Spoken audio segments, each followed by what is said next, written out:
What's going on, people? Welcome back to the channel. We are back again. It is Monday. It is the 1st of July. It is Edu Gasper daily time, ladies and gentlemen. Where is Edu? Where is he? Has anyone seen him? Has he woke up yet? Is Arsenal signing players? Is Arsenal going to be selling any players? Guys, I hope to find some good news on the internet about Arsenal Football Club today, because over the weekend, struggling. Absolutely struggling. In fact, it was England that kept me alive. England, Jude Bellingham. Oh, yeah. That was yesterday was the only game I actually invested in the whole competition. And what a goal by Jude Bellingham. Overhead kick. I literally thought we were done. We were dusted. It was the most poorest performance, I have to be honest. Gareth Southgate out. Scream that from the top of your lungs, blood. It doesn't change. Like, the manager still needs to go. But what a turnaround in the last moments. Jude Bellingham. Poor performance from Jude, but damn, what overhead kick. World class Stettins. Pick up all the real ones in the building. We are going to be looking at everything there is to look at surrounding this fraudulent club at this moment in time. Remember, it is the 1st of July. Okay, I expect activity. I expect player sales. I expect some incomings. We're going to be talking about the left back, Calafiori, today. Some reports are suggesting that Arsenal are putting together a £40 million package for the player.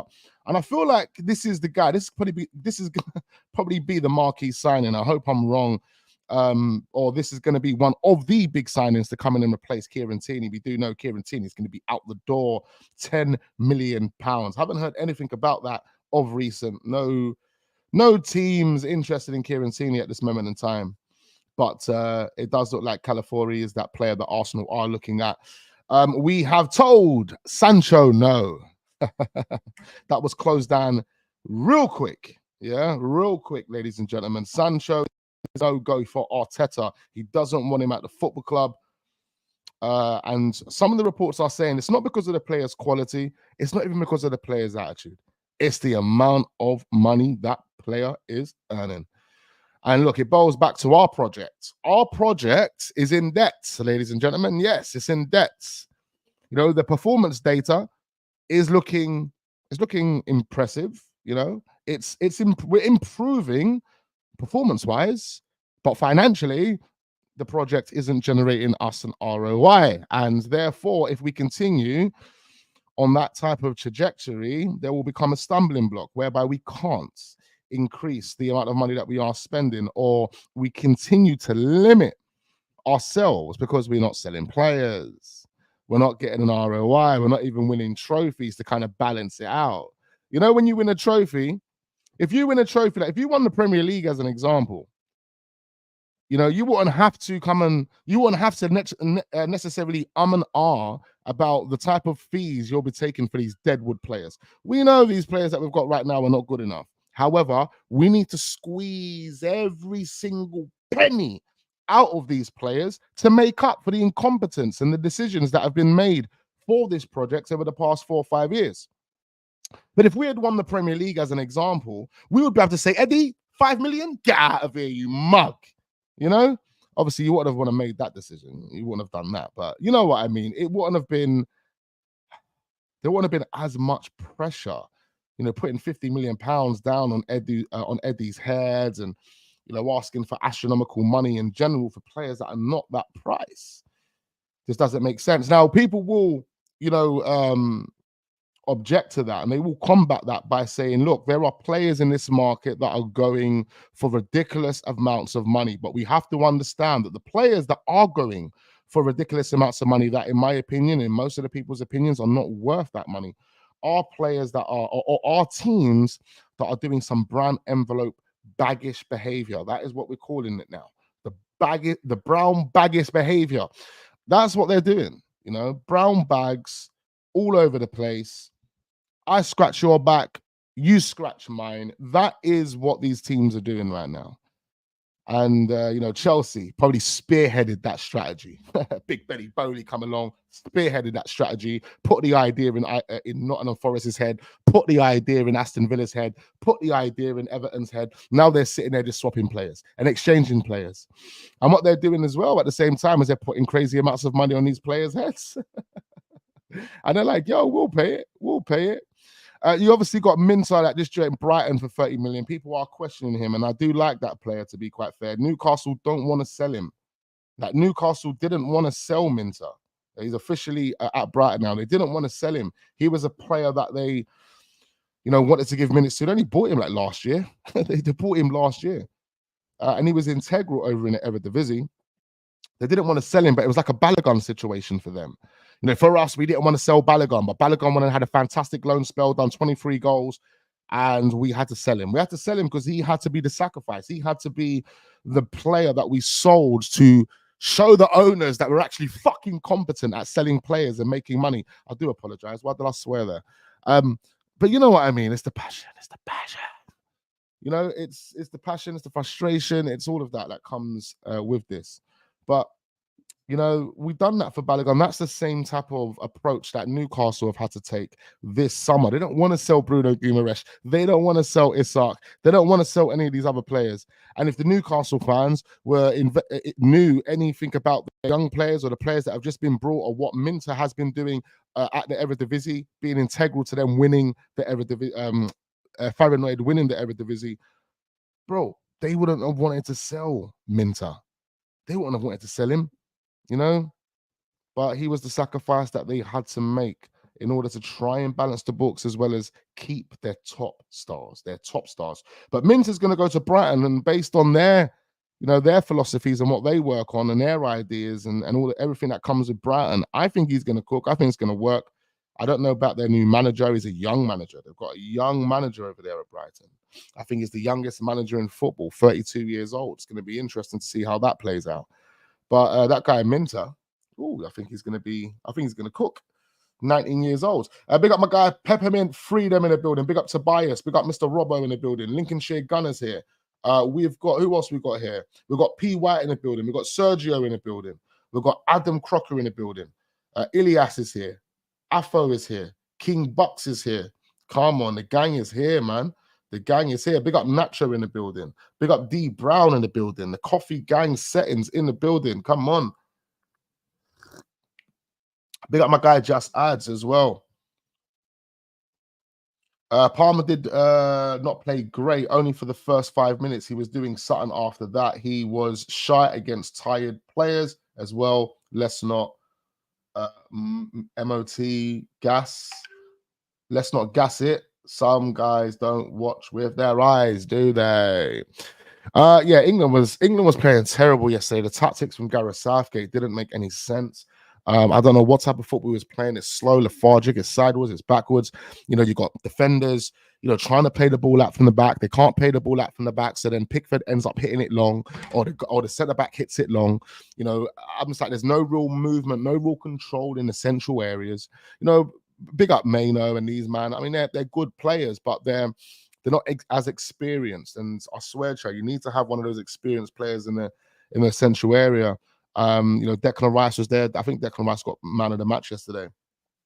I think it was just a little underwhelming with the way these guys were playing, man. Passing it to the wings, passing it back, passing it to the wings, passing it back, hitting it long to nobody, losing the ball. It was just really crap. The build-up was crap. Everything was crap. Jude Bellingham was crap. Everyone was crap. And then out of nowhere, Jude Bellingham overhead scissor kick, whatever that kick was, it was a mad thing. It was world class. The stadium come alive. It was just mad. Everyone went mad. The house I was in, we were going mad. Everyone just went crazy. And then Harry Kane, bringing Ivan Toney on, and who else was the other one that come on? Who else come on? Ivan Toney and someone else come on. Ivan Toney and I think it was Cole Palmer, wasn't it? It was Cole Palmer. Cole Palmer and Ivan Toney come on, and it gave us a different dynamic. It gave us something different. And you saw the move from Ivan Toney that led to the goal that Harry Kane scored, and there you have it. Do you know what I mean? The substitutes make the difference. And you got Kieran Trippier playing as a left winger. Ken is a left winger, not even trying to get to the byline. Every time he got to the 18-yard box, he was just cutting it, trying to cut inside and diagonally cross the ball. Like, I was thinking, this guy, this is dead. This is dead. This is dead. Like they're sitting back, giving you all the ball, Take Kieran Trippier off, bring on Anthony Gordon, bring on someone that can just run at him. What are you doing? Gareth Southgate ain't got a fucking clue, bro. He ain't got a clue, man. Big them up for actually getting through, but they ain't got a clue. Big up my guy Lionheart in the building. Big up Zeeks. Big up Christopher Chan. Big up Roland Sunday as well. My brother. Ezzy also come. Oh yeah, Ezzy. That's another person that came on as well. He actually did have a little influence on the game as well. You know, more energy, getting on the ball, trying to turn and run, and that's exactly what we were lacking, man. Players that was just trying to, like, runners, get on the ball and just drive. You know what I mean, bro? Stop flipping, passing the ball sideways and backwards, man. And people like Declan Rice, they're not really getting that much support, man. What can you expect? Phil Foden goes missing if he ain't got flipping Kevin De Bruyne and Rodri. It's clear. It's clear. If Phil Foden isn't playing in Pep Guardiola's system with a Rodri and a Kevin De Bruyne, or just a Rodri, because Rodri is a game changer. We saw what Rodri done for Spain yesterday. Game changer. Scored a bad boy goal. And Nico Williams and all their man turning up for Spain. Oh, bro, Nico Williams. Yeah. Can you imagine him? I think he displaces Martinelli.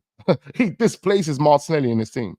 Let's be totally honest now. If Arteta signs Nico Williams, it displaces Martinelli in the team. I think Martinelli starts playing in various other positions if he stays.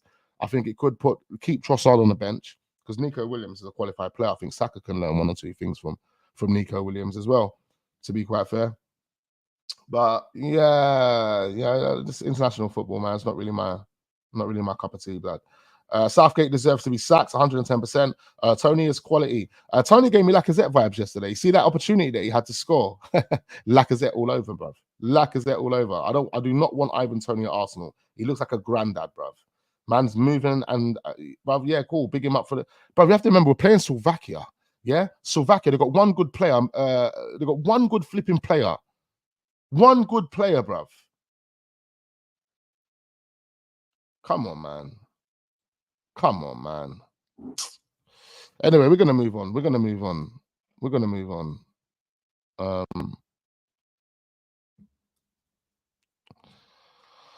All right. So what are we talking about today? Edu Gaspar Daily. Where is this fraud? We have an update on Viktor Kusemen, published 1 hour ago by Fabrizio Romano, another fraud. Let's see what he's got to say. Where are we? Guys, make sure we are hitting up the like button. Big up all the real ones in the building. Interesting stuff that we're going to be talking about today. It's going to be interesting because we're doing Edu Gaspar Daily. Yeah. We want to make sure that the algorithm picks us up and lands us on Edu's desktop. Okay? That is the goal. That is the aim. Edu Gaspar, I need you to hear me loud and clear. It is time. It is the 1st of July. It is time to start exercising the plan and executing this plan, okay? Start making it happen. Start making it happen, Edu. We need something. We've got 1 more month, more or less. 1 more month before the season actually starts. Yeah? When is the first game of the season? Actually, it's a bit later than usual, isn't it, because of the Euros? I keep thinking it's early. I think it's the 17th of August. Let me just double check this. So it does give us about a month and 2 weeks, a month and 2.5 weeks. Either way, that's not enough time. When you think about that, a month and 2.5 weeks before the season starts, knowing that senior players, first team players are at the Euros, is that enough time? Knowing that time is starting from today, and we're nowhere near actually securing anything based on what we're being told. Is that enough time for our players to come in and really understand what's going on over here and really start hit the ground running when that Premier League actually kicks off? I don't think so. I don't know. I don't think it's enough time. I think we should have been getting players over the line time ago. 2 weeks ago, even 2 weeks ago.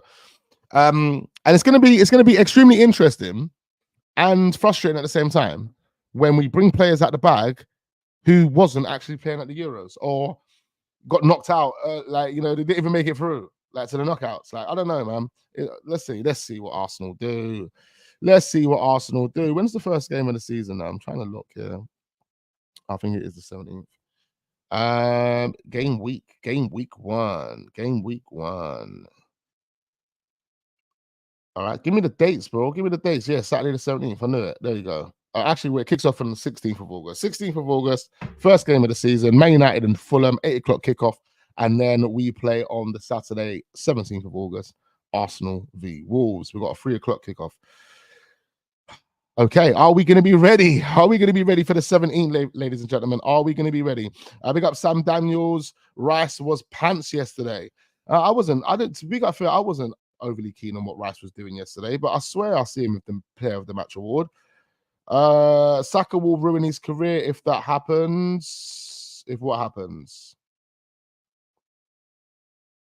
Oh, if he goes left back. Okay, I see ya. England is cooked if they keep playing like this. Absolutely dead. Big up Abel in the building. Big up my guy Static in the building. No, but love and respect to you, my guy. Come on. Big up Georgie 1 foot as well. Only 29 likes in the video. Hit the like button, guys. Saka was surprisingly okay at left back. Oh yeah, when he went left wing back, I mean, no one was actually giving him the ball as much. Saka actually made, he did look the liveliest. Every time he did receive the ball, he looked like someone that could potentially make something happen. But, you know, it's the system, man. And where players are moving off the ball, you know, players ain't making the right runs, making the right moves. That's the reason why the build-up doesn't work. That's the reason why England can't transition. How can you not transition? Like, how the hell can a team not transition, bro? Like, you saw it yesterday, like they were trying to build up from the back. And they were getting scared. Maybe Gahey or whoever was there, John Stones, were just a bit nervous. I'm seeing Saka with loads of space. I'm like, just pass the ball to the left and he will start the attack. No, what I'm going to do is I'm going to pass it to John Stones and John Stones is going to pass it to Pickford. And then Pickford's going to try and hit it long and then we're going to lose possession. Southgate football, hey. Come on, man. I don't know what's going on over there. Big up my guy V Piff in the building. Adam says, if we sign Williams, I doubt we'll sign the striker. Arteta will probably shoehorn Martinelli into being the backup striker. Unfortunately, a lot of people have called for Martinelli to be that number 9, even when we were under Unai Emery. I think we saw him as a number 9 under Unai. In fact, we did. In a season where he was playing the majority of his games as a number 9, he actually scored 11 goals in that season. 11 goals in that season from the number 9 position. And he actually scored with his left foot, right foot, and his head. No, did he? Martinelli done a Van P. Left foot, right foot. Not all in the same game, obviously. You remember Van P scored a hat-trick, left foot, right foot, and the head. No, did he? All in the same game. Man, Edu is just embarrassing right now. They didn't even announce David Raya's official signing. They're probably still struggling to put the P's together. They're still trying to put the money together for that. For Saka, for Arsenal, Saka was great at LB. That's why he got moved up. Maybe he should just stay there. Who knows, man? Jude got man of the match, bro. So why did I see? I was thinking Jude should have got man of the match. The maddest thing is it must have been me looking at an old picture of Declan Rice holding player of the match. And in my head at that time, I was thinking, hold on, how did Jude score an overhead kick? And I've got Declan Rice here holding player of the match awards. What's going on? I clearly was obviously looking at the wrong picture. My bad. He should have got man of the match. That overhead kick was just worldly, absolute worldly. Wax, do you think we have any chance of signing Gyokeres? I think we can get for 70 million plus add-ons. I predict he would get 30 goals and assists and will take us over the line. Steve, AFC TV. Big you up, Steve. Mate, yeah, Gyokeres is definitely someone that I believe Arsenal can get. It's just about whether Arsenal are going to pull the trigger, whether Arsenal are going to put the money down on the table. If you've been listening to me over the past couple of weeks, Steve, you'll understand that I believe that Arsenal don't have the budget in place right now to get all of the players that they want done. So the focus has to be to get rid of players. They could alleviate that pressure by selling players but for astronomical money, but I don't know if they are going to be able to do that. I don't think if anyone's going to be dumb enough to put 50 million down on the table for Eddie Nketiah. So we'll have to see. I mean, ESR's already had his value reduced to 25 million. That's what the latest report is telling us. 25 million for ESR, my guys. Yeah. So clearly Edu woke up. He saw sense. He realized that 45 million wasn't going to do it for anyone for ESR. And that's surprising. That's absolutely surprising, because you would have assumed that ESR out of all of these players would have been the guy closer to the 15 million mark, not Eddie Nketiah. But you would have also assumed that based on the potential, based on what we feel about ESR, other teams would have been more inclined to say, you know what, I'll put, the 35s down. But no. Teams have clearly said to Edu, I am not paying anything near 40 million, bro, for ESR, who's only started 2 games in 2 years. This guy is more or less a reserve player. This guy is more or less an academy player at this moment in time. And he's carried mad injuries. And he's had a surgery in that space of time on his groin. And when Dons have groin surgeries, they don't always come back the same. These things can have a massive impact on their mentality. So therefore, this team might have to do a lot of rehabilitation with ESR. That rehabilitation process isn't even over. It isn't even over. And you have to kind of sit here and think, are Arsenal making the right or taking the correct steps with ESR? Because if they're not taking the correct steps with ESR, behind the scenes, and they haven't been doing that over the past 6 months, then that's just regression. That's more regression. You know what I mean? So when you think about this, now we can start looking at metrics that clubs would look at before they sign players. I've just put a few of them on the table for you. Are you coming along putting 40 million pounds down on the table? No, you're not, bro.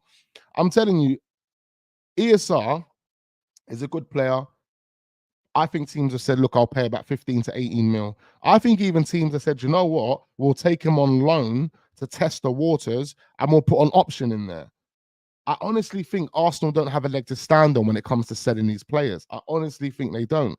I think we've shot ourselves in the foot time ago. We've shot ourselves in the foot, and I know I'm waffling on here because I've got Viktor Huseman on the screen, and people are thinking, well, what's going on with Viktor then? I don't even know. I literally just see this now, but we're gonna waffle through it. But what I was saying is, we shot ourselves in the foot the moment we gave people like Reece Nelson 100k contracts. We gave Eddie Nketiah 100k contracts.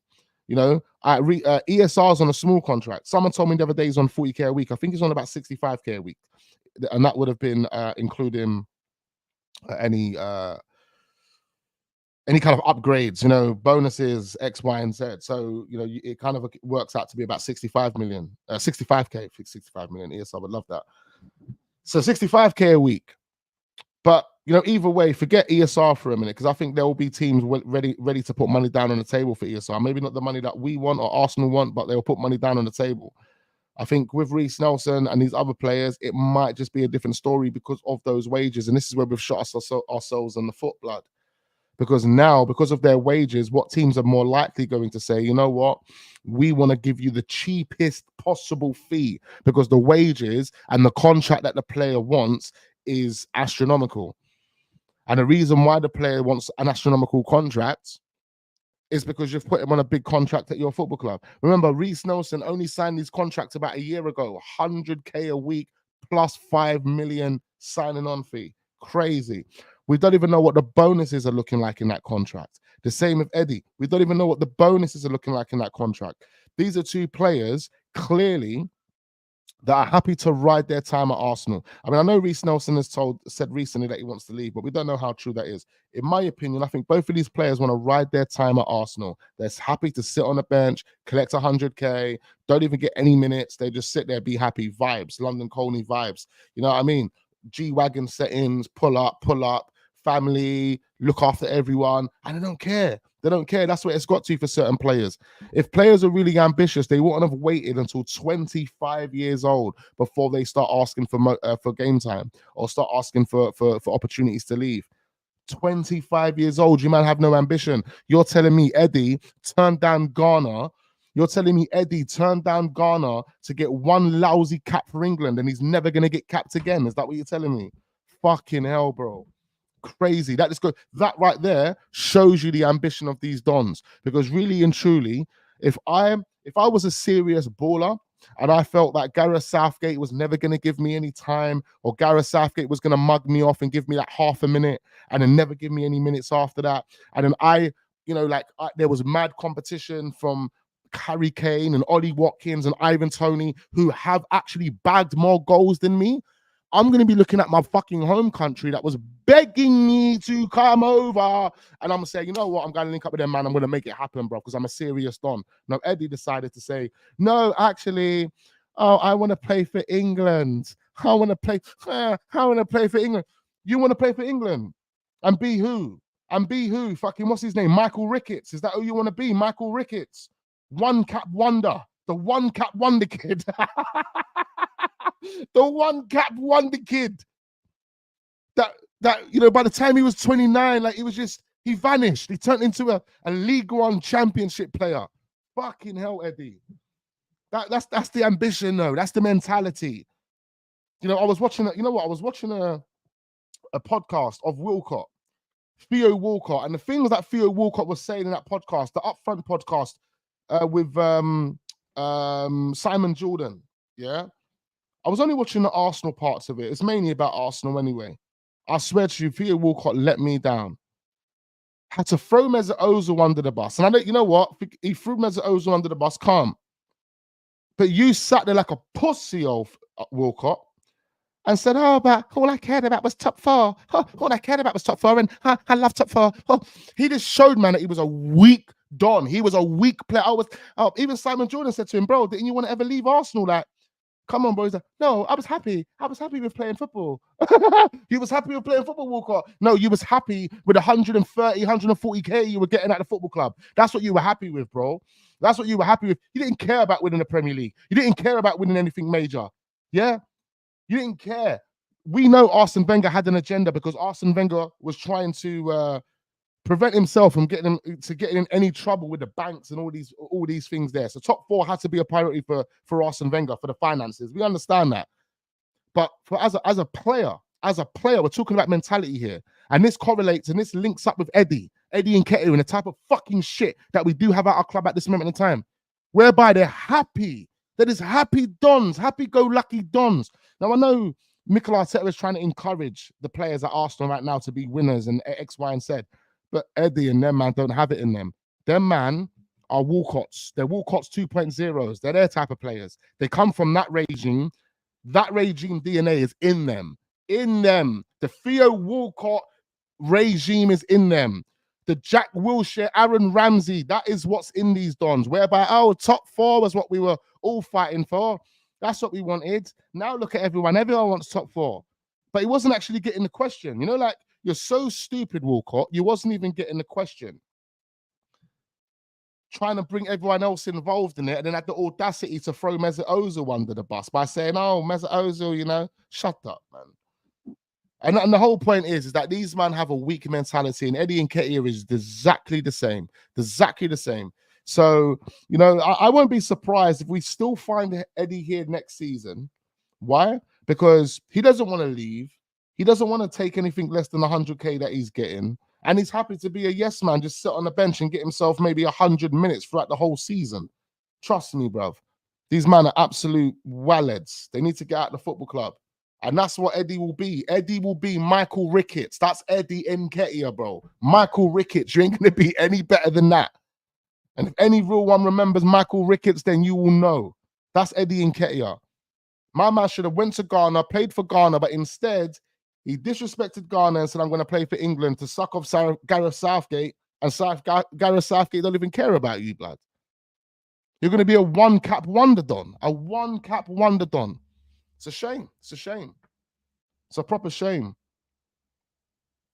And look at that. Theo Walcott's better than Eddie Nketiah. But the maddest thing is that we're using Theo Walcott to show you the mentality. The mentality was in the mud. Theo Walcott was a soft don. Proper soft don. Didn't want to win shit. Was happy with top four. He was happy. Theo Walcott is one of the reasons why Mesut Ozil didn't fucking get the numbers that he should have been getting. Theo Walcott is one of the reasons as to why people like Alexis Sanchez lost their attitude and wanted to fuck off from the football club. Theo Walcott's probably one of the reasons why Van Persie felt the same way. Theo Walcott's one of the reasons why. Fabregas and Nasri felt the same way because they felt the same way. You remember Fabregas come out and said, listen, I looked around the training ground and the only two players that was on my level was Van Persie and Nasri. So he basically said that Theo Walcott was dead. I understand why he said that because now look at Theo Walcott talking on podcasts about how top 4 was what I was trying to strive for. Frauds. Get out of here, blood. And Eddie Nketiah was no better than that. Man's already confirming that Theo Walcott's better than Eddie. So what the hell are we doing with Eddie? This is crazy. Anyway, let me get on with this because I've been waffling for so long. I haven't told you nothing about any news. We've had Viktor Osimhen on the screen for about 20 minutes. That's what Arsenal can do. You know, when you start thinking about how unqualified the players are, and then you start kind of looking at what Edu's trying to do, and trying to put 2 and 2 together, and it's just not mapping. It's like your brain's jarred, like it's giving me a headache. Fucking hell, Edu, wake up. But anyway, hopefully we get there. Hopefully Edu is waking up. Anyway, Viktor Osimhen plan is to still leave Napoli this summer, as movement is expected soon. Movement to who? That's interesting to see. After quiet June, Napoli expected proposals to arrive for Osimhen as he could be on the move. The release clause is around 120 million. Preference is for the Premier League, but story still open. So, that's Fabrizio Romano literally 1 hour ago. Nothing, you're not really suggesting anything other than the player will still be leaving. Premier League clubs interested, but we probably won't see him come to Arsenal. The amount of money is astronomical. Arsenal can't afford that right now. And with the player sales, they're not going to be able to afford it even with that. We're going to struggle, man. This is what I said to you, man. It might have to come with a player sacrifice. We might have to sacrifice a big player. You might have to, man. You might have to if you want to get what you want. If they're ambitious and they're serious and they're ruthless and they want to get what they want, then they would sacrifice a big player. That's just how the game works. Based on how you've run this project, that's one of the main options. That might be the only option that you can take. Because this ESR, Reece Nelson, Eddie Nketiah option, and Ramsdale, we haven't spoke about Ramsdale. He's gone missing for a minute. But those options, they might not be able to kind of balance what we need to balance out, as well as getting that Viktor Osimhen deal done. It won't make sense for us. It won't make sense for us. We ain't got that type of money this summer. Don't let those fraudulent dons online gas you about £200 million war chests. That doesn't exist, ladies and gentlemen. That doesn't exist. Not this summer anyway. Not unless Eddie pulls his finger out and makes it happen. That's what's got to happen. He's got to pull his finger out. All right, cool. So Viktor Osimhen, he's going to be leaving. Maybe Chelsea could go in the race for him. They do want a striker. They've been in talks with Isak of recent. They've been talking with Isak recently. Now, another team that is pretty active at this moment in time is Manchester United. Now, Manchester United look like they are going to get a lot of business done. I have to be real. I'm starting to get jealous on these other teams. And look, these other teams like Manchester United and Chelsea, when I say jealous, I'm only getting jealous of the fact that they're actually, they seem like they're making moves. They know what targets they want and they're going for them. Do you know what I mean? Man United have been in contact with PSG. Man United have been in contact with various different clubs. Thorough contact, not making inquiries. You have to understand the difference between Inquiry FC and being in direct contact with the football club. Inquiry FC have just said, oh, I'd like to find out a bit more about this guy, which kind of suggests that you have no fucking, pardon my language, sorry, which kind of suggests you have no fudging idea on what you are doing or on what you are trying to do. You just, I would like to make an inquiry, please, because I'm not too sure. That's what inquiries are for, really. Yeah, Man United are in contact with PSG because they know what they want to do. What do they want to do? They want to bring Manuel Ugarte straight over to Old Trafford. They're in direct contact with Bayern Munich. Why? Because they want to get De Ligt straight to Manchester United. De Ligt was on the phone last night to Ten Hag. Who's Mikel Arteta been on the phone to? I need to know. What are we doing? Ten Hag on the phone to De Ligt last night. De Ligt has given Manchester United the green light to get the deal done. Bayern Munich have put De Ligt on the transfer market. They are ready to get him out. And he's going to be joining the new Dutch projects that's going on over there at Manchester United with Van Nistelrooy and all those guys. The Lit's on the verge of joining them lot. All they're going to have to do next is iron out some financial details for Bayern Munich, and they're done. So they're in contact, making things happen. You know, this is what I'm saying, bro. Chelsea's made signings. They're in contact with teams. I'm not being told, we're not being told about Edu in contact with no one. All they keep telling us about is inquiries. Oh, Arsenal made an inquiry this week. Oh, did you? Did you make an inquiry to find out what? To do what? Exactly. Come on, man. Fucking hell. It just goes to show me that these guys don't have a plan. They're just winging it, season by season. Season by season, bro.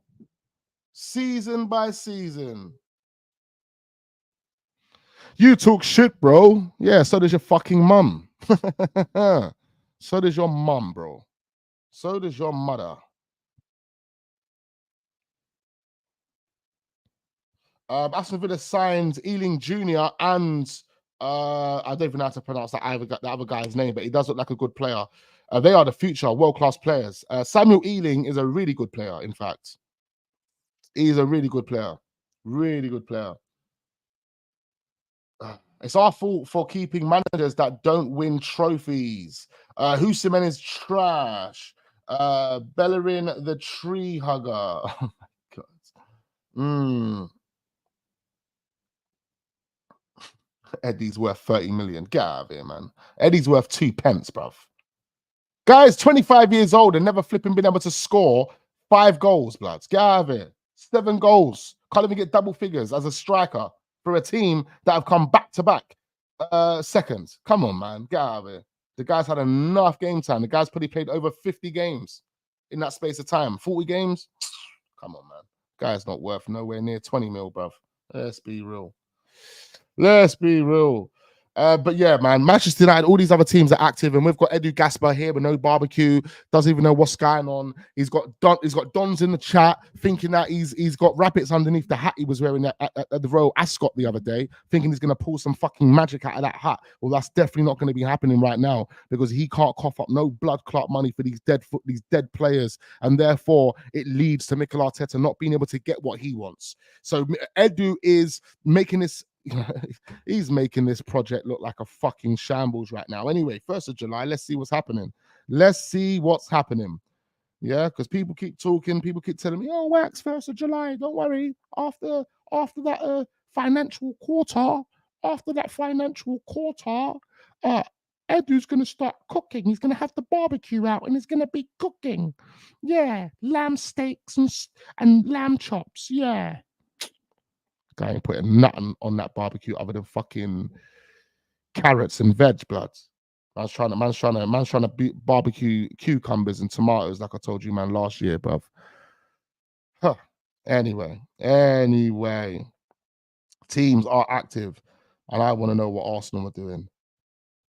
I really do want to know what Arsenal are doing. Like, to be fair, like looking at the news, I'm trying to just like talk and navigate through all of the different reports that I can see. Yeah. Just trying to find what's going on, like anything that's new, anything new. I'm just seeing the same old BS, blood. You know, this is the reason why we might as well talk about other football clubs, because other football clubs are so much more active, and I'm not seeing anything on Arsenal. Chelsea confirmed Lewis Hall has completed his move to Newcastle.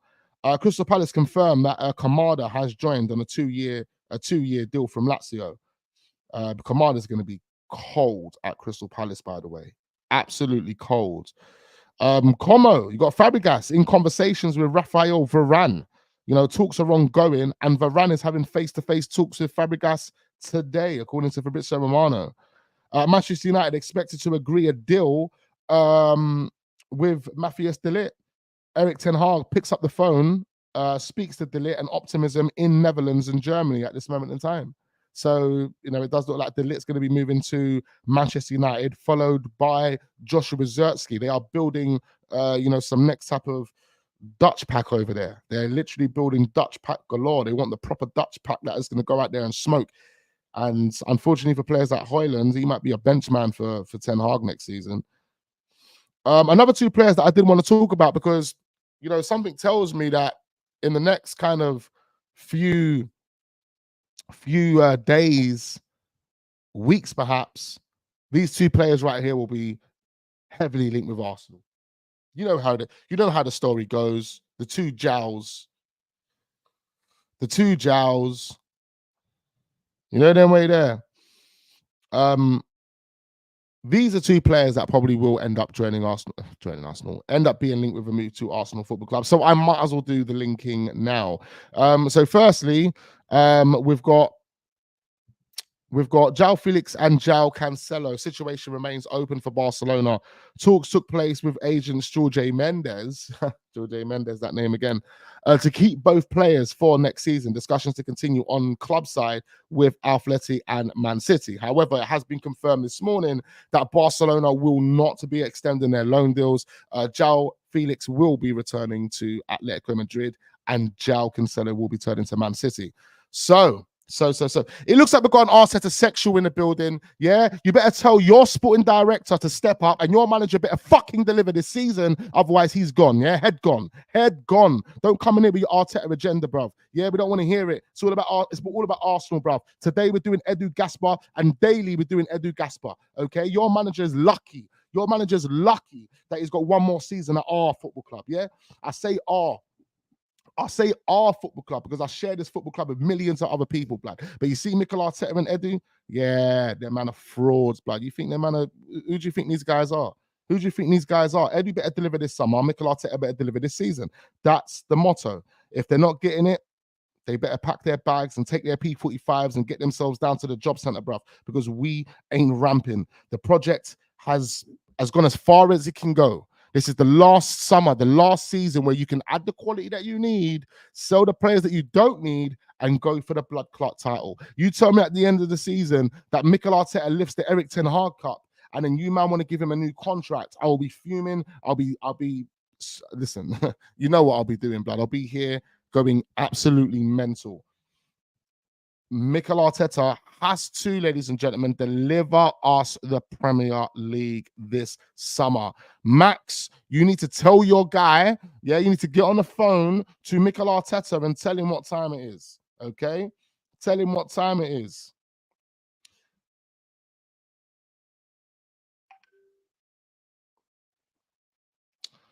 Big up P. White in the building.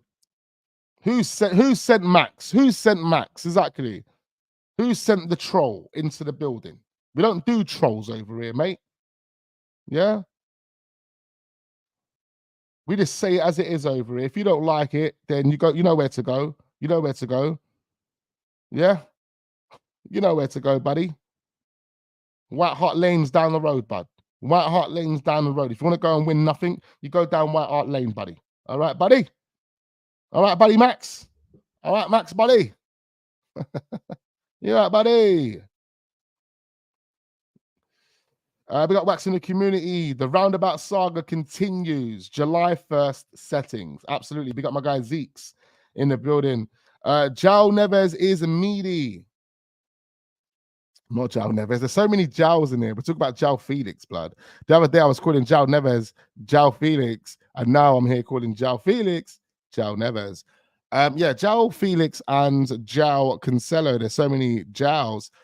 These guys are going to inevitably be linked with Arsenal.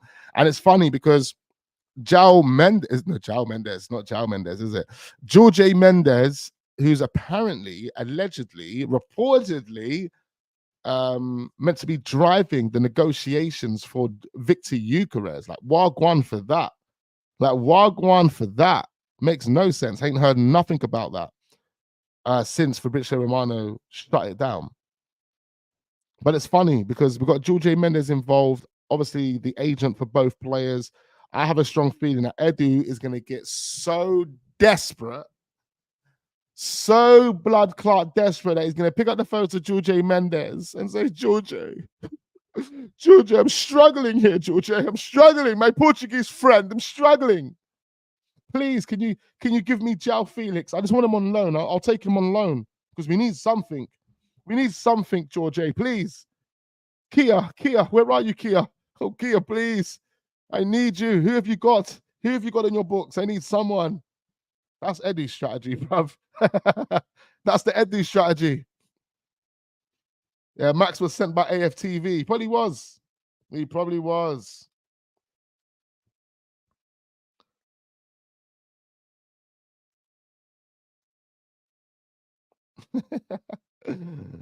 Oh man.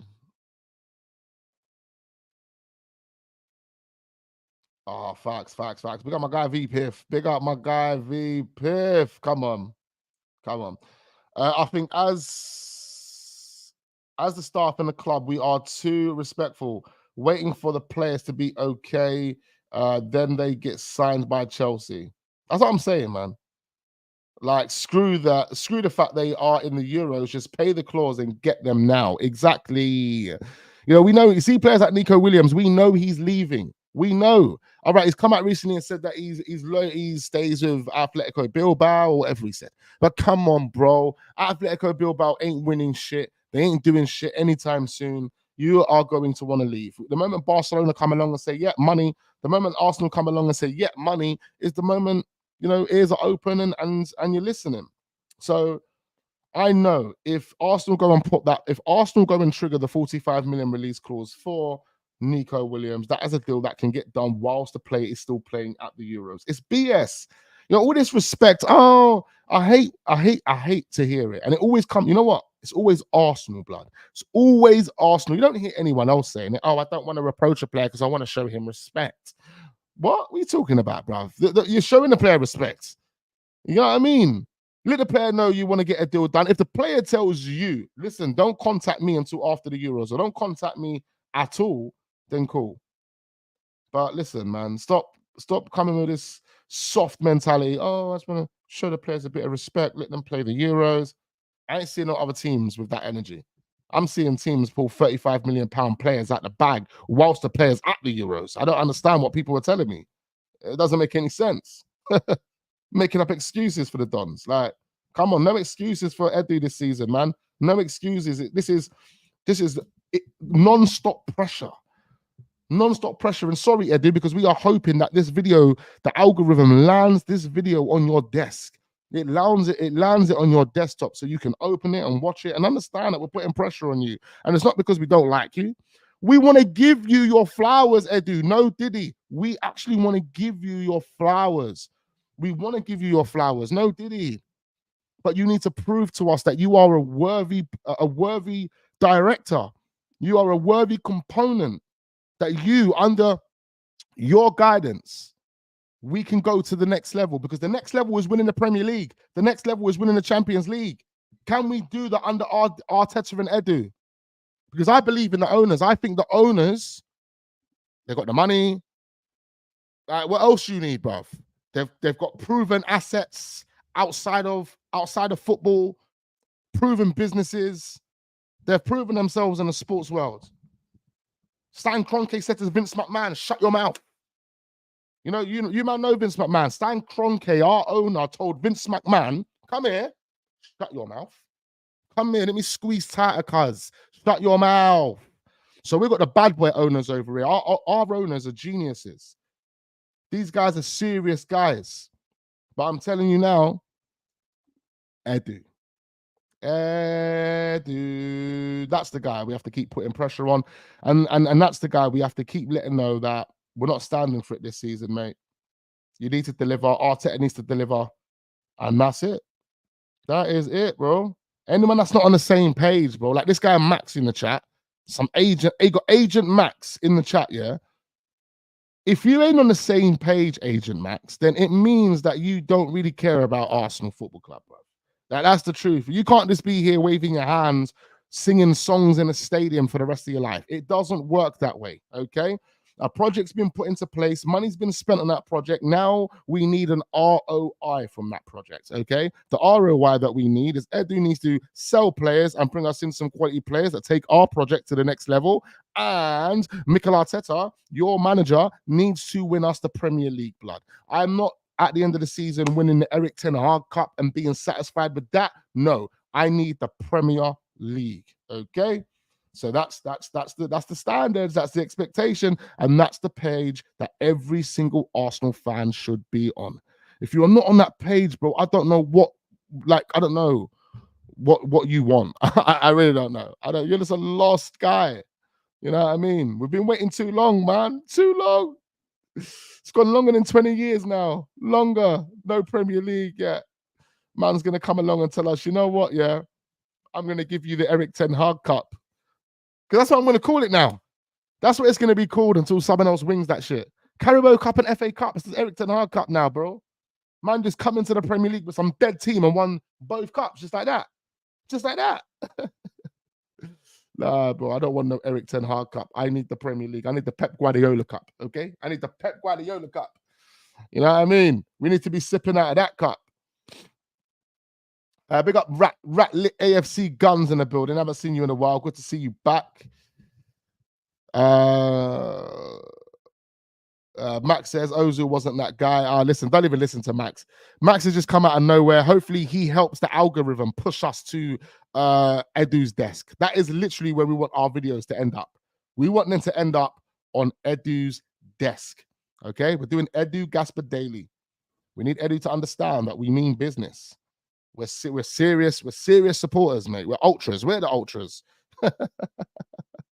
Not Max and that. They're followers. They're sheep. We're the ultras. We're the guys that are going to keep putting pressure on you. Yeah. And if you don't deliver, then we want you gone. Yeah. We've got no emotional attachment to you, Edu. I appreciate that you was a part of the Invincible team and all of that. But listen, that doesn't mean anything if you can't take this club to the next level, bloods. I'm not even going to get into another Ozil mutant debate. I'm telling you, man, this guy. Big up the Guna Mateta. Yeah. Why are we always surprised at the complete ineptitude? I can't even get the word out. We got my guy Lord London coming in, chucking me big words and that of Edu Gaspar. His personal best signing without Arteta help and super agents is Fabio Vieira. He's a total joke. Exactly. Lord, please tell us, Lord, you know, Mr. London. Please tell that to the other guy in the chat that keeps coming here with his agenda. You know, he's literally going against us now. He should be on the same page as us, man. You know what I mean? I'm not projecting anything, bro. I'm not projecting anything. I'm keeping the standards up here. I'm helping you keep the standards up here. So when we go into the season, like we're raring to go, we're ready to go. We know what it is. We all know what it is. This ain't a top 4 thing. This ain't what Theo Walcott was saying to flipping Simon Jordan the other day. This is not what this is. This is title winning. It's a totally different conversation. If you want to be in a Theo Walcott conversation, you need to go over there. You need to go over to Tottenham. Oh, big up my guy Static. I see you, broski. Come on. Come on. It's crazy. But anyway, all right, let's move on. So anyway, I've got a feeling that these two players are going to move to, well, not move, but be linked. There could be a possible move. You never know.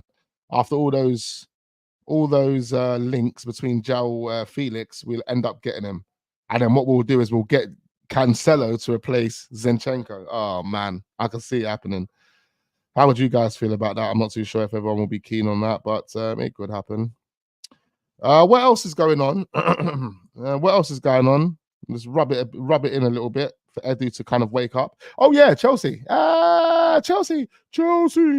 Yeah, Chelsea. Chelsea are doing their thing right now. They've just signed Kieran Dewsbury-Hall. He has joined from Leicester, £30 million.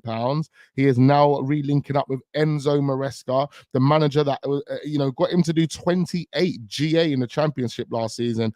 What's he going to make him do or help him do in this season? Someone that knows what the style is, what the system is. He's instantly going to come in and be the main player. And I think Enzo Maresca is going to build around Dewsbury-Hall. I remember Dewsbury-Hall used to be linked with Arsenal a couple of years ago. Some people were unsure, but now he's grown. He's become that player. He's actually become a captain, leader. So I think this is a good signing for Chelsea, bro. Good signing. And again, Chelsea have signed another player. And Arsenal haven't even been in contact with anyone yet. This is crazy. Chelsea signing players, PSR breathing down their neck. They've made over 70 million pounds in sales already. They've spent over 50. This takes them over 80 million now. Yesterday they had spent over 50 million. adding the extra 30 million to Chelsea's transfer spend, they're over 80 million pounds, yeah? And Edu hasn't even spent a penny. He hasn't even spent 50 cents yet. Blood. Oh, this is a joke. In exchange, Leicester have signed this young player from Chelsea for 5 million. That was a separate deal. Fabrizio says it was a separate deal, but it's 5 million. I'm not too sure what the player's name is. Oh, it's Michael Golding. He's gone to Leicester for 5 million. The team's active, man. Team's active, getting their players over the line, and here we are. Edu twiddling his fingers, not too sure what's going on. You know, I didn't actually need to check something. I needed to check my get that load up. Load up. How long have we been streaming for? 55 minutes. All right, we're gonna start moving on to Arsenal content. We've been sitting here waffling for ages. Hold on, spare me for 1 second, man. Hit the like button, ladies and gentlemen. What are you not hitting the like button for? What? How are you not hitting the like button? How are you sitting here not hitting the like button? Come on, guys. Come on, guys. So the 2572. Actually.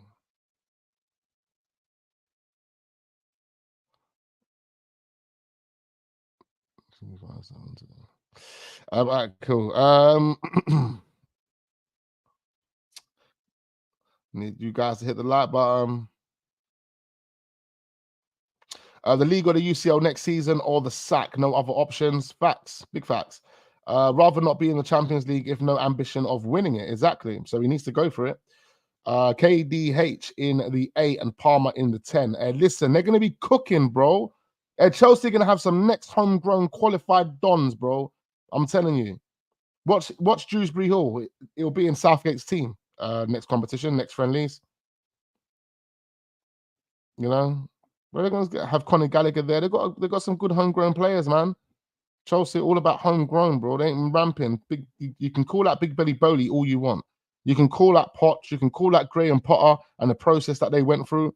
But I reckon Chelsea are going to come back bigger and better, and I don't think anyone's going to see it. I think Chelsea are going to come back on a mad thing.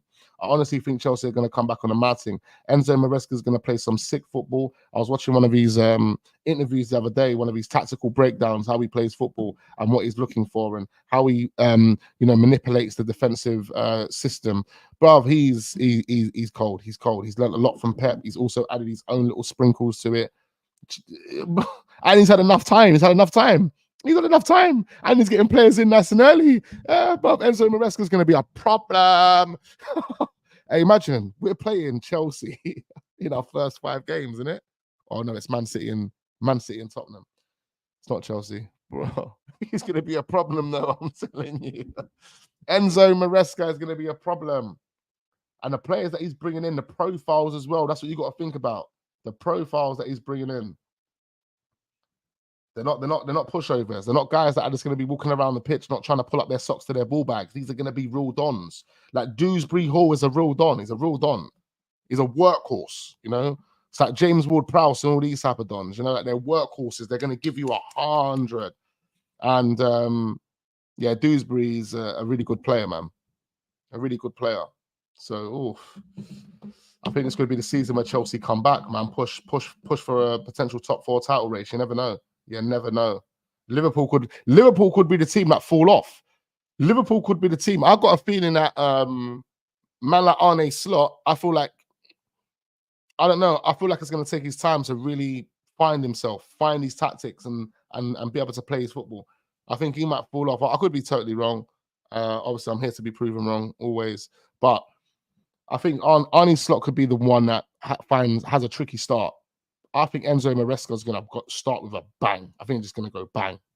Just go bang. And that man ain't finished in the window yet. They've still got central midfield. Blood, I can't get my words out. I'm trying to talk too fast and think too fast here. It's all mad. They've still got centre backs that they want to sign. Remember, they haven't replaced Thiago Silva yet. They're going to replace Thiago Silva. They want to look at a new goalie.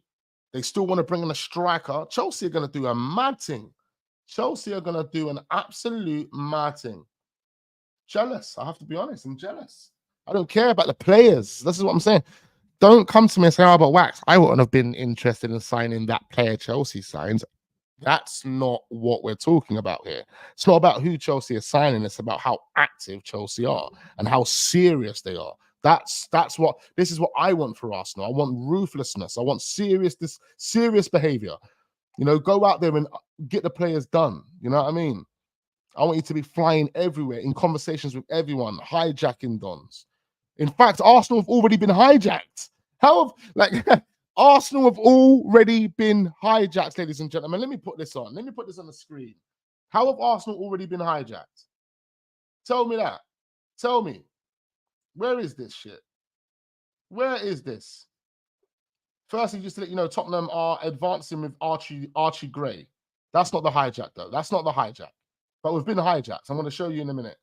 We've bbeen hijacked. But Tottenham, according to Fabrizio Romano, on the verge of signing Archie Gray. You got a guy in the stadium yesterday after England scored. Oh, that's live in Newcastle, bruv. What am I talking about? No, there was a guy that's taking bare.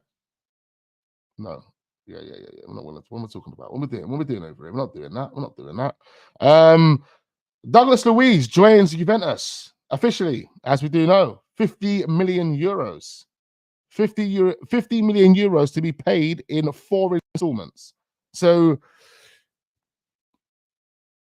and then what happens with the Douglas Luiz? Because we actually thought the Douglas Luiz was a swap deal. No, Juventus have paid Aston Villa 50 million euros for Douglas Luiz. How have they paid 50 million euros for Douglas Luiz and Arsenal haven't had a look in? Arsenal haven't chasing the guy for years. Bid 1, bid 2, bid 3 rejected, and you just allowed him to walk to Juventus for 50 million, knowing that that 50 million can get paid in 4 installments. 4.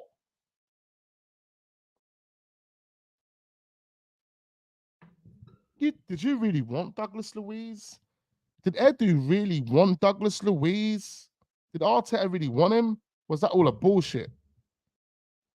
Anyway, 50 million. It's 50 million euros, by the way, which is cheaper. It's about 45 million, 44 million pounds. So he's gone to Juventus, 50 million euros, 4 installments. Samuel Ealing Jr.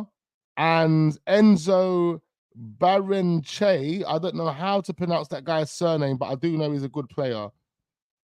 They're joining Aston Villa in a separate deal worth 22 million in total. Let's give them a round of applause, bruv. Let's give them a round of applause, because I'll tell you this.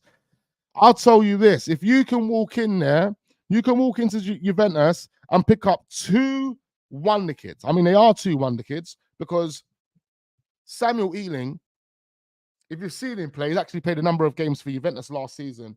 On the ball, he is crazy, right? Again, Enzo, the other guy, I'm only familiar with him on Football Manager. Yeah. I haven't really seen him play in real life, but Football Manager rarely gets it wrong. On Football Manager, both of the players are actually world-class players. They go on to be world-class players in the game by the time they're at 24, 25 years old. So for Aston Villa to pick up both of those players for 22 million in total, active, and sell Douglas Luiz for 50 million, active, bro. Where is Edu's plan? Where is it? Edu has no plan. No plan whatsoever. Anyway, we're going to move on to Arsenal news now, man. We're going to move on to Arsenal news. Ipswich are delighted to announce that they've signed in Amari Hutchison. Yeah. Flipping out. I'm just getting bare upset by the minute. By the minute. We've got this bullshit going around. Gilberto Silva wants Arsenal to sign Neymar. Like, please, man. Please, they're making it a circus. There's going to be so much PR circus over the next couple of weeks. So much PR and circus over the next couple of weeks. Why? Because they want to cover up for the incompetence of Edu. That's what they're going to do. All right. Unless Edu can pull something out of the bag over the next couple of days, we're going to see PR and circus. Yeah. Just know that. PR and circus. Clowns and more clowns and even more clowns. That is literally how this thing's going to work for the next 2 weeks, blood. So, yeah, Neymar. I don't think so.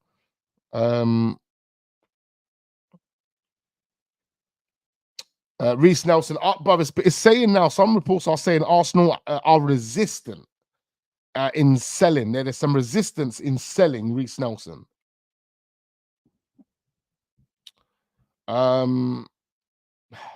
Resistance. What you basically saying that you don't actually want to sell Reece Nelson, or is it because you don't know who you can replace Reece Nelson with, or no one? I don't know, man. I don't know. The plan's mad. But this right here, ladies and gentlemen, this right here, this is an article. I'm not going to put the article on the screen, but I'm going to read the article for you. This is Arsenal being hijacked again. So Arsenal have recently been hijacked for a young player.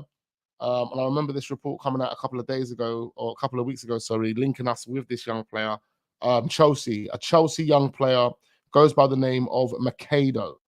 So Makado, young talent at Chelsea, has left Chelsea and joined Manchester City. Now, the report basically says, and this is published by the Daily Mirror, so again, I'm not too sure how true it is, but it says the Gunners were believed to be close to the signing of the 16-year-old Mikado from Chelsea several months ago.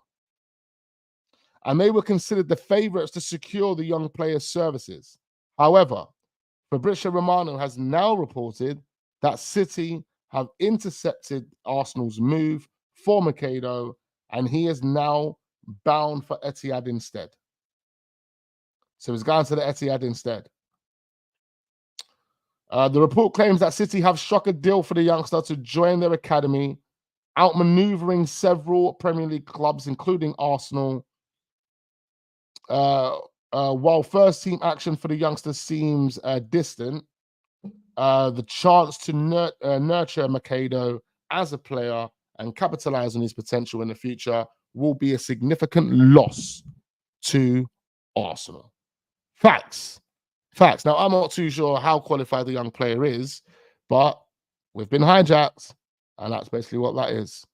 We got hijacked for one of Chelsea's young players. We couldn't even get that done. We couldn't even get a free young player done. Edu and Per Mertesacker, boy. Per Mertesacker's a fraud as well. Like, I'm not even rating that big friendly giant. Nah. I am not rating Per Mertesacker after he's allowed Bear Manchester to reject contracts, reject senior contracts and walk for free. Yeah, Per Mertesacker's another problem. He's another problem at the football club. He's another problem at the football club. So there's obviously talk about Arteta signing a new contract to Arsenal Football Club as well. It says Arteta wants signing a contract extension at Arsenal. There are in negotiations, there are discussions, but there is really no rush or panic on both sides because they are feeling very good together, and Arteta is super happy at Arsenal. So Arsenal and Arteta are locked in talks for a new contract.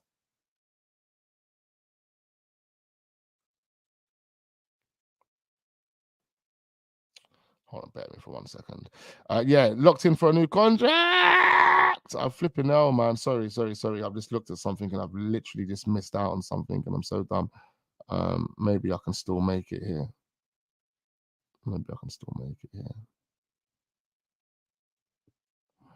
All right, spare me for 1 sec.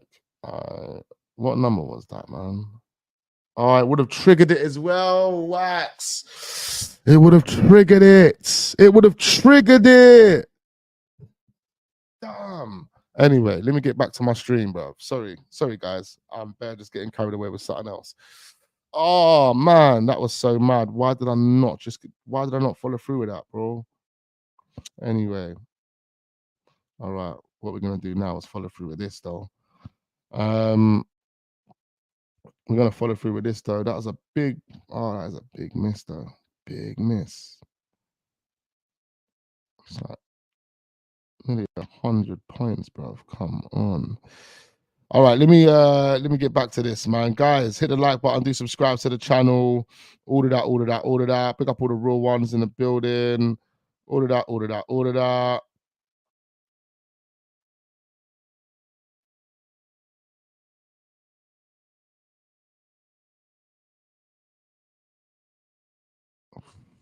Man, I'm bare angry with that though, man. Bare angry with that. Anyway, let that run. All right, so where are we? I'm back. You've got my attention again.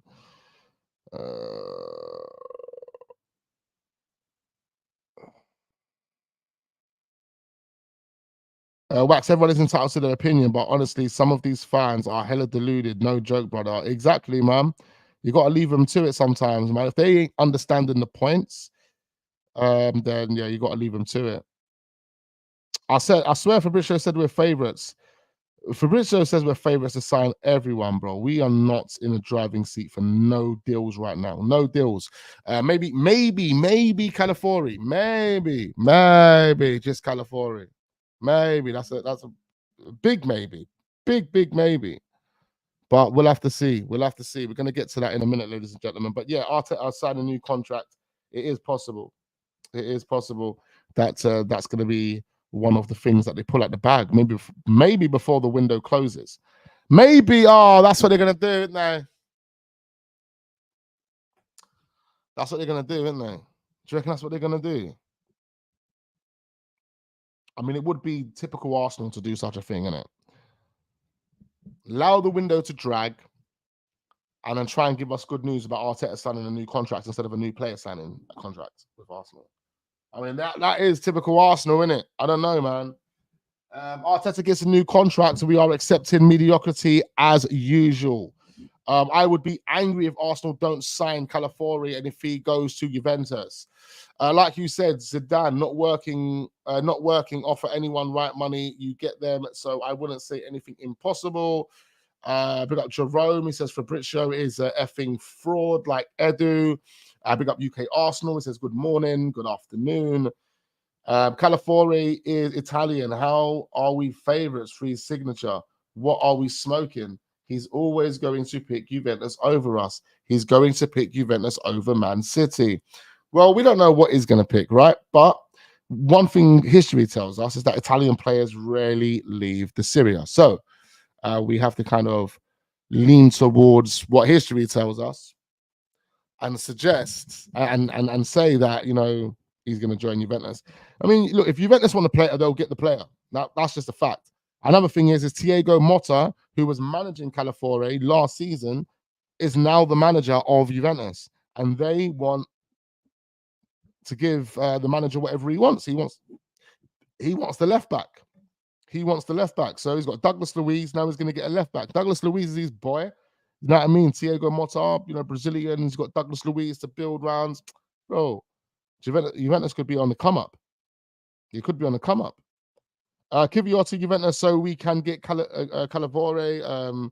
As Bologna ain't happy with Juventus taking Motta. Also, we've done the Tommy deal with them. Yeah, absolutely. To be quite fair, you see teams like Bologna, and I was talking about this yesterday. Me and my boys obviously were watching England, and you see the Serie A, yeah? That's the biggest brand envelope league in the world, blood. The biggest brand envelope league in the world. Them man are dishing brand envelopes left, right, and center. They don't care. They're happy to take brand envelopes over there. And this is the reason why Juventus or, you know, AC Milan or one of those teams would always be first on the list to get a player from their direct rivals. Like teams like Napoli, teams like Lazio, teams like Bologna, teams like Fiorentina, teams like any one of those teams, yeah, they are willing to sell to the top teams in their league more than they are willing to sell to foreign clubs. Why do you think that is? Why do you think, like, you know, Fiorentina, like over the years, I've had players taken from them to go to the bigger clubs. Parma, players taken from them to go to the bigger clubs. You know, there's so many teams that you can actually mention that have gone through that process, but they don't sell them abroad. They only keep them in Italy. It might make someone think, you know what, maybe the players in Italy just don't like it outside of Italy. No. That's not what it is, bro. That's not what it is.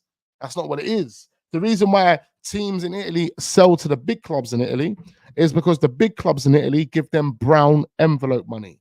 okay? The person that's negotiating the deal, the director, or whoever it is. Come on, they set up these third-party companies, and this is the reason why intermediaries are a scam as well. Yeah, intermediaries are a scam as well, because what you do is you set up this middleman company, blood, and this is what they've done with Nicolas Pepe. This is exactly what Raul Sanelli was doing with Nicolas Pepe, and that's how he got £10 million out of the deal.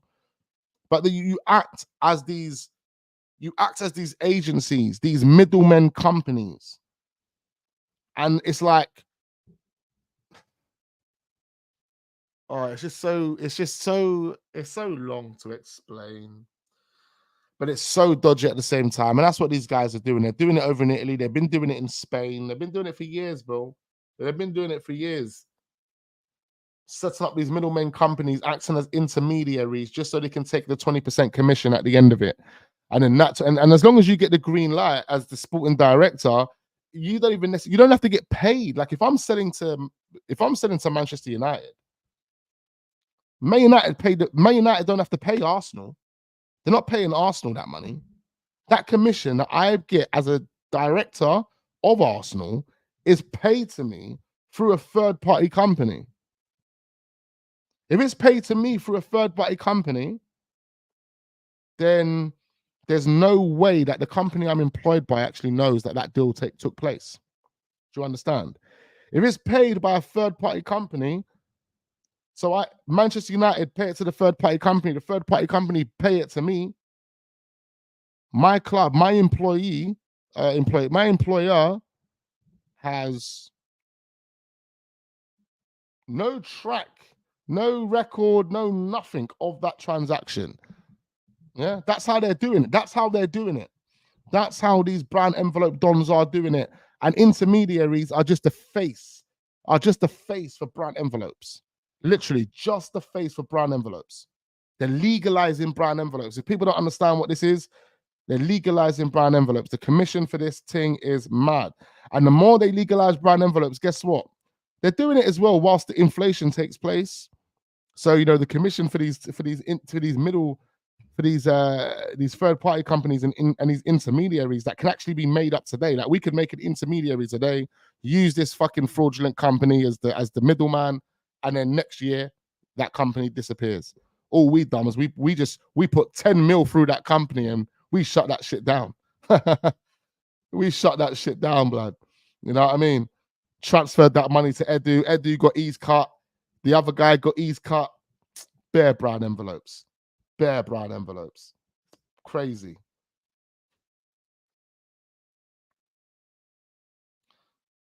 Even that part owned stuff, even that part owned player stuff, it's dodgy, isn't it? It's dodgy. It's like it's a real grey area. That's what it is. It's a grey area, and this is the reason why you've got like La Liga, Premier League, these type of leagues trying to put new laws into place for their domestic leagues. I'm not too sure what La Liga are doing, but La Liga are trying to clamp down on brown envelopes, man. Barcelona are being the biggest brown envelope giving football club on the planet for the longest time. Pep Guardiola was fully involved in it. Pep Guardiola knows what's going on. Come on, guys. Pep Guardiola knows what's going on. He went to Bayern Munich just to let things cool down, and he went straight to Man City with the same agenda, with the same people that were calling those brown envelope shots at Barcelona. This is what people ain't even connecting these dots. They're just like, no, Pep Guardiola is a real one. Pep Guardiola. Don't get it twisted. Pep Guardiola's tactics and everything that comes with Pep is on point. But I'm telling you, Pep's about brown envelopes, bro. It's about paying off refs. He's on that. He's on paying refs. No coincidence that you're at two clubs and both clubs are getting done for paying refs. Like, shut up. Anyone that says anything different, shut up. You pay refs, bro. You pay refs.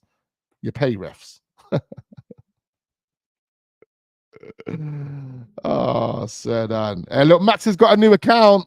Big up, Max. Yes, Max. Big you up. What's this guy waffling about? Marv, you don't need to be here. If you think it's waffle, yeah, bro, you don't need to be here. But when it's facts, people will try and come in and say to you, oh, no, it's waffle, just to try and make other people think differently.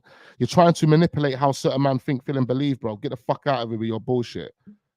Yeah, the football club that you're trying to protect at this moment in time.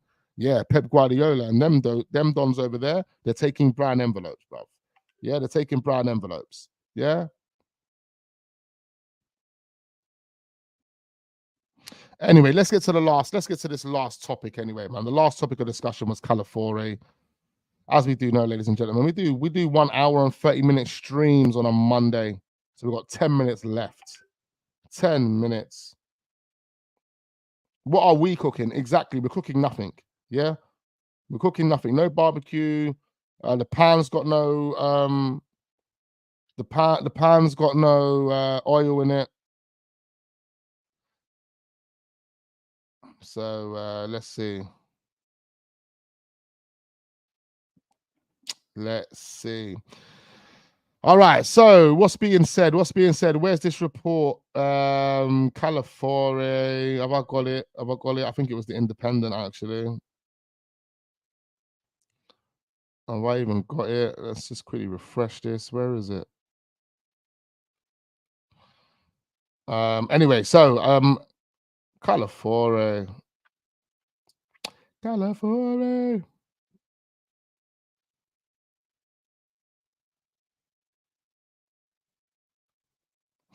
Talks about Manchester United trying to hijack the Elise deal. Interesting. AC Milan are trying to sign Chuameka of Chelsea. Look at them. Selling players, bro. Selling players. Arsenal contend with William Saliba interest. Real Madrid and PSG want to test Arsenal's resolve with an approach for William Saliba. Of course they do, but William Saliba is the best centre back on the planet. Told you, man, this from time ago. It's only now you, man, are catching up. Safe, blood, safe. Hopefully you'll catch up in this window as well. Hopefully you'll catch up. Hopefully you'll bloody catch up in this window when you get like 2-3 weeks in and Arsenal still ain't signed anyone. They're still struggling to get Eddie out the door. Oh, bro, I can't see this report, man. Where's this report, bro? It was definitely the Independent, man. Ah, damn, can't see it. But anyway, Arsenal interested in putting £40 million package together for Calafiori. Let me see if I can just find it on Google. It was definitely the Independent, man.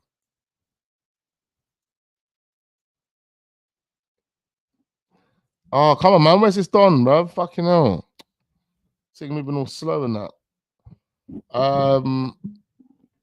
Where are we? Riccardo Calafiori contract clause complicates transfer. Calafiori set for exit as West Ham are readying a transfer 37 minutes ago. Arsenal keeping close eye on Riccardo Calafiori's situation. Where's the report that I read? Independent. It was definitely the Independent.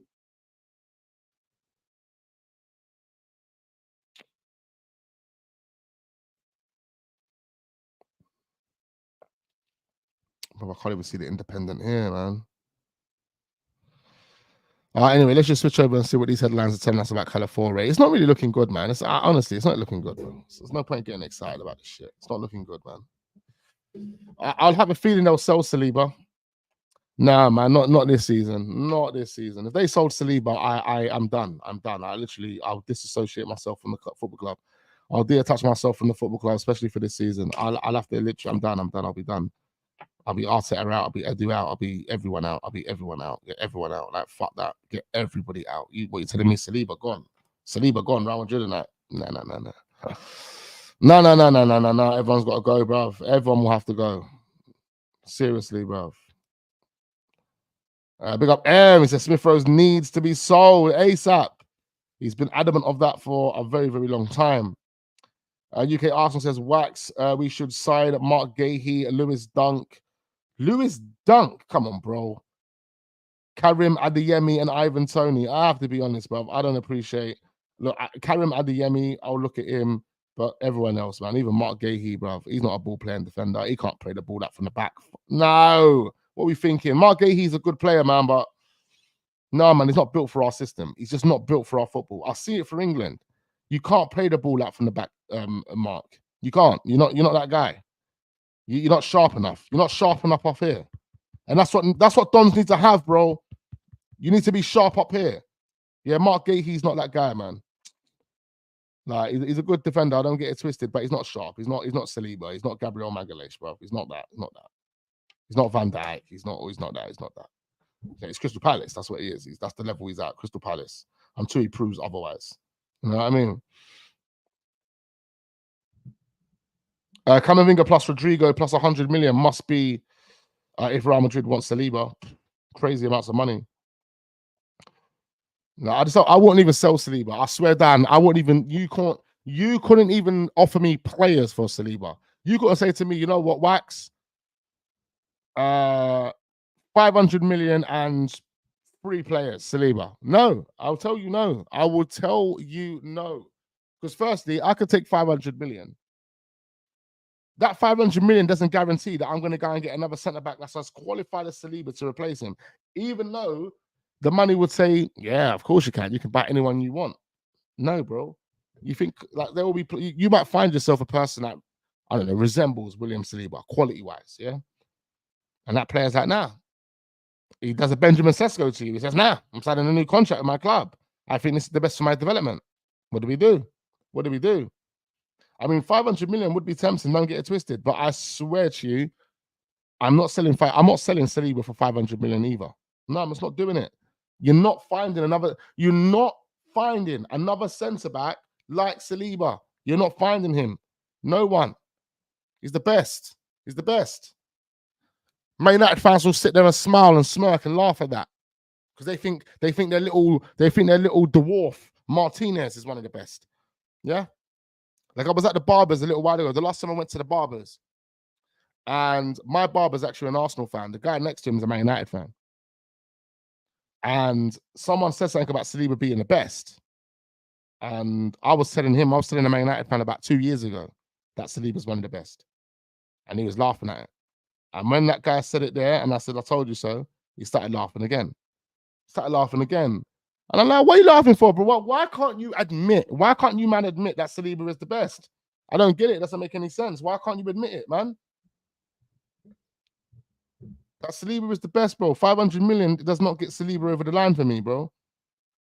Like, he is someone that is retiring at the football club. That's how I see it. I build legends. I build legends and I make money. You know the way there. I build legends and make money at the same time.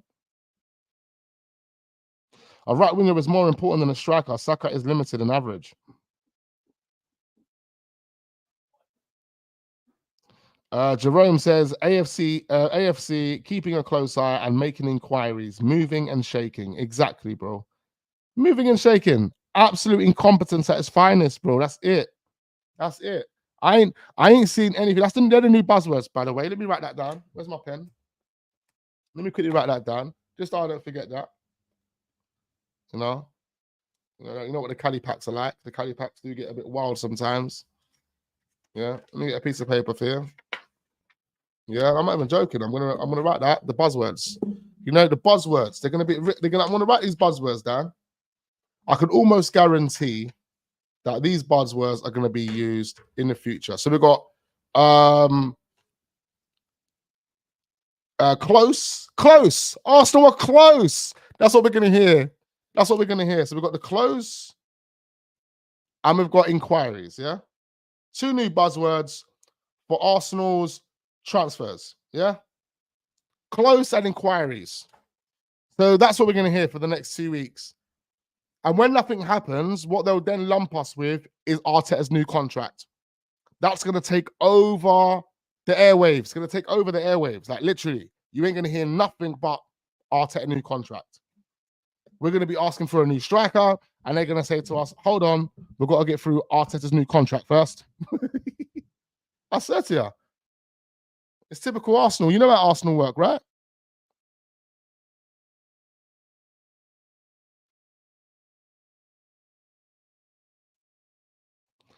Bro, Mark Gahey is for the second bench alongside Lewis Dunk for the League Cup and FA Cup. Lewis Dunk, nowhere near the football club, bro. I don't know why man are mentioning Lewis Dunk. Right. Come on. I could make an exception for Mark Gahey, but Lewis Dunk, no. Monitoring, yeah, monitoring's another one. Monitoring, inquiries, and extremely close. Extremely close. Arsenal are extremely close. I wonder what Charles Watts has got to say. I wonder what Charles Watts has got to say today. Has he been been talking and publishing any news? The PR dons, exactly. I'm getting them ready, bro. I'm getting them ready. Inquiry FC, because that's what it's been for us right now. Arsenal making inquiries. How can you make inquiries? Like, you have to really deep it, ladies and gentlemen. What football club is really out here making inquiries? You have to really deep it. I don't think people are waking up to this shit. You have to read between the lines, ladies and gentlemen. You have to read between the lines. If a club is making football inquiries, it means they haven't done any groundwork for any of the targets that they had leading up to the transfer window. They never had no plan. They never had no idea. They maybe knew what positions they wanted to fill. They might have said to themselves, oh yeah, we want a left back and we want a right back, but we don't actually know what player we want. And then you got to think, well, if that's the case, what have you been doing since January? January, you signed no one. You brought us in no one. We were told in January that we're going to, save all our money and make sure that we've got enough funds to go again in the summer. You've got a clear plan. Edu told us that he's got over 180 different players, or over 180 different pages of players.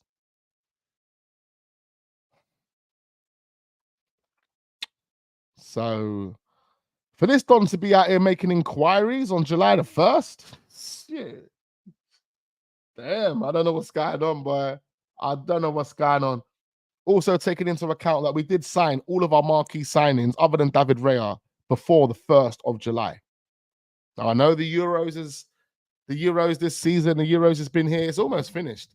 Most of the teams that were in the Euros has already gone home. They've been sent home, bruv.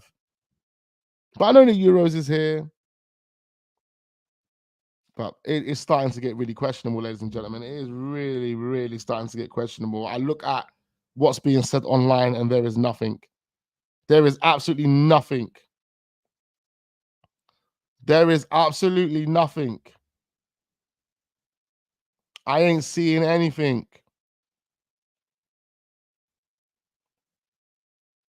No ins, no outs. All right, I've just gone over that 1 minute, that 1 hour 30 mark. I just want to quickly see if I can see anything, man. Just want to see if I can see anything, any last minute news, like any bit of breaking news, like anything. Oh, Ryle Waters. Oh, there we go. We got some update.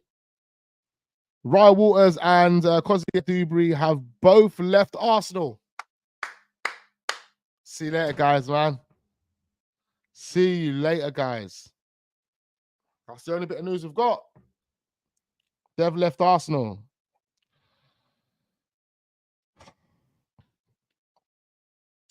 With the Calafiori deal, now that Italy are out of the Euros, we should kind of expect some sort of movement.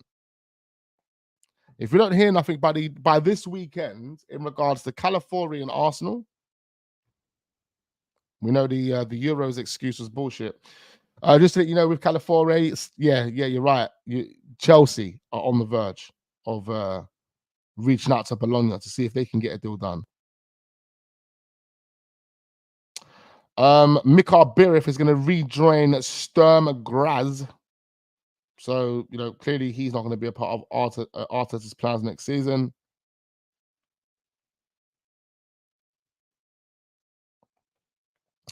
If Arsenal were to sell Emil Smith-Rowe, there would definitely be plenty of regrets felt by people inside the club and the fans that follow him. He would be the one sell that would hurt the most this summer if Arsenal were to move him on. Him and Saka came through together almost as a double act. Saka has gone one way and Smith Rowe via injuries has gone backwards. Yes, it has gone backwards, and we gotta be real, man. It's time to just get him out the door, man. I ain't got time for Smith Rowe, bro. All this flipping sentiment shit. Like, just get him out the door. Yeah, give us the money. See you later. Boombaye. But yeah, that's it, man. That's it, guys. Nothing more. Nothing more. No Arsenal news. No nothing. No nothing. It's literally dead. Dead. No nothing, bruv. Bro, it's absolutely crap. All right, let me read some comments. Any comments in there for me to read? Make sure you are hitting the like button. I am wrapping this up right now. Big up all the real ones in the building. It's been a pleasure. I hope you guys are enjoying your Monday. New week, new goals. Hopefully some new signings and some new sales. We need something, bro, because right now we feel like like it's just coming to an end. Like, in terms of, you know, the amount of time we have, the amount of time we have. We don't have time. People think we've got time. We don't have time. Time is ticking. First day for Mbappe as a Real Madrid player. Dybala is available for 12 million euros. I know he is injury prone, but he's good when fit. Big up Ashraf. Big up Abdullah. Big up Peppermint. We'll get Emil deal for ESR at this rate. Oh, you will get a mil deal. An Emil deal. Oh, yeah, I got it. I didn't quite get it, but then I got it. First day for Mbappe at Real Madrid. I've read that. Out looking for a new striker. How much is that dog in the window? I know. We was out looking for a striker, and we decided to bring back some golden retriever, golden Labrador, whatever that dog is they've got over there. Trusty the process. What happened to him? I'm pretty sure most of the players we want are at the Euros. Makes sense. We're waiting till certain countries get knocked out before we sign someone. Pelza, tell me what players that we want are at the Euros, bro. Because I thought our priority was Viktor Gyokeres. That Don's not at the Euros. I don't even think João Neves has had any minutes at the Euros, or maybe like 5 minutes. Like, what is the Euros got to do with it anyway? Did that stop Aston Villa from signing Ian Matson? No. So I don't hear it, bro. We'll see anyway. That's what I'm here for it. I'm all here for it, guys.